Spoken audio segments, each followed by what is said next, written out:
खादिम हुसैन रिहायश मुल्तान शरीफ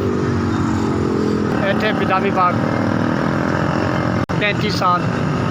35 साल तो सोन वाला बेच जी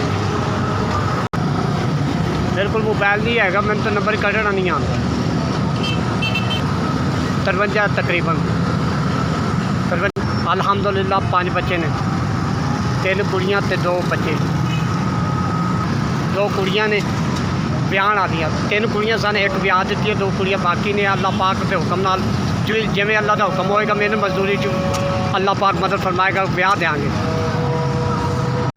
बस वही कमाना जो खा जाने तकरीबन इत्थे की कमाना तो की खाना इन्नी महंगाई है तो गाहक पुछ के नस जाता बाकी अल्लाह मालिक अल्लाह के सपुर्द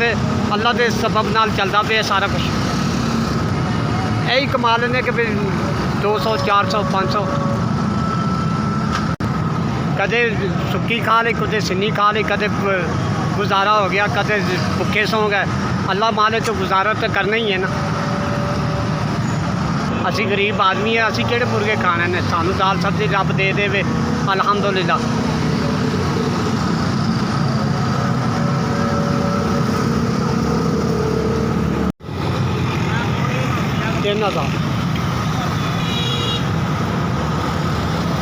अल्लाह पाक जिन्हें भी इसने पैसे देते हैं अल्लाह पाक की मदद फरमाए और इन्हों लंबी ज़िंदगी दे और बुरे वक्त तो बचाए और आसानियाँ पैदा फरमाए SPS का बहुत शुक्रगुजार है कि इन्होंने 3000 रुपया मेरी मदद फरमाई है अल्लाह पाक इन्होंने सरफरू करे और बुरे वक्त तो बचाए।